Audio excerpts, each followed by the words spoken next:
আসসালামু আলাইকুম। আপনার জন্য শুধুমাত্র কি ৬ টা মাস হবে? শুধুমাত্র ৬ টা মাস। বেশি দিন না। এবং এই ৬ টা মাস হবে শুধুমাত্র আপনার জন্য। আপনার জীবনের অপ্রয়োজনীয় যত জিনিস থাকবে সব জিনিসগুলোকে বাদ দিয়ে শুধুমাত্র আপনার নিজেকে সময় দিতে হবে এই ৬ টা মাস। এই ৬ মাস সময়ে আপনি আসলে কি করবেন? শুধুমাত্র নিজেকে সময় দিবেন। নিজের জন্য করবেন। নিজেকে আরো অ্যাক্টিভ পারসন হিসেবে তৈরি করবেন। আমরা কি বলি গতানুগতিক নিয়ম অনুসারে? নিজের জন্য সময় পাই না, সময় বের করতে পারি না। কিন্তু আমরা যে সময়টা ওয়েস্ট করি এটা কার পেছনে ওয়েস্ট করি? হয়তোবা সোশ্যাল প্ল্যাটফর্মে ওয়েস্ট করি, নয়তোবা আড্ডা দিয়ে নষ্ট করি। চলুন এই ৬ মাসের জন্য নিজেদেরকে পরিবর্তন করার জন্য আমরা কিছু নিয়ম নিয়ে কথা বলি। প্রথমত হলো ফালতু আড্ডা বন্ধ করুন। আমরা আছে না সময় আছে বন্ধুদের সাথে আড্ডা দেই বা ফ্যামিলি মেম্বারদের সাথে বসে আড্ডা দিয়ে সময় কাটাই, গল্প করে সময় কাটাই। এই সময় কাটানোটা না বন্ধ করে দিন। ৬ মাসের জন্য অন্তত বন্ধ করে দিন। ২ নাম্বার হলো নিজের স্বপ্নটাকে গুরুত্ব দিন। কে কি বলল সেটা নিয়ে ব্যস্ত হয়ে থাকবেন না। নিজের স্বপ্ন, আপনি কি চিন্তা করছেন? আপনি কি ব্যবসা করতে চাচ্ছেন? না আপনি কি করতে চাচ্ছেন? আপনি যদি একটা ফুডকার্টও খুলতে চান, সেটার জন্য নিজেকে মেন্টালি প্রিপেয়ার করুন।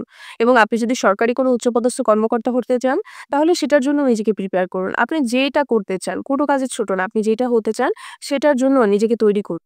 ৩ নাম্বার হলো যে পরিবেশ আপনাকে গ্রো করতে দেয় না, তাদের কাছ থেকে দূরে সরে আসুন। দূরে সরে আসুন মানে তাদের কাছ থেকে বের হয়ে আসতে বলছি না। কারণ যারা আপনাকে গ্রো করতে দিচ্ছে না, তারা কিন্তু আপনার কাছের মানুষই। তাদেরকে তো ছেড়ে চলে গেলে চলবে না। তাদের মধ্যে থেকেই আপনাকে আপনার নিজেকে ভালো কিছু করতে হবে। নিজেকে আপডেটেড ভার্সন হিসেবে তৈরি করে নিয়ে আসতে হবে।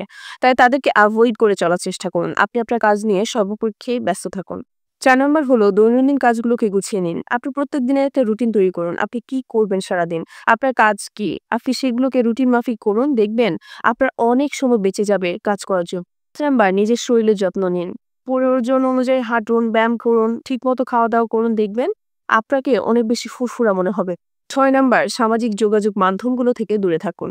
কারণ আপনার অনেক বেশি সময়টা কেড়ে নিচ্ছে এই সামাজিক যোগাযোগ মাধ্যম। সেটা হতে পারে Facebook, Instagram, TikTok, YouTube বা আরো যত সব প্ল্যাটফর্ম রয়েছে সেগুলো। আপনি যখন স্ক্রল করতে থাকেন, ঘন্টার পর ঘন্টা কোন দিক দিয়ে বের হয়ে যায় এটা কিন্তু আপনি খেয়ালই করেন না।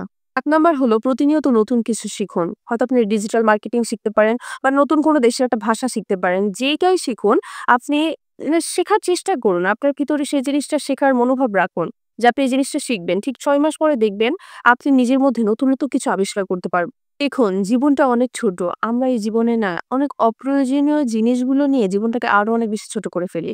এই ৬ টা মাস শুধু আপনি আপনার নিজেকে দিন, নিজের স্বপ্নগুলোকে বড় হতে দেওয়ার জন্য চেষ্টা করে যান।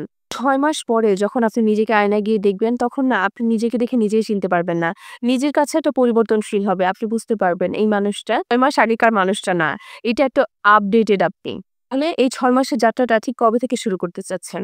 হয়তো আজকের দিনটা থেকে শুরু করলে আপনার জীবনের নতুন যাত্রায় আরো একটা দিন যোগ হবে। এখন সিদ্ধান্ত আপনার।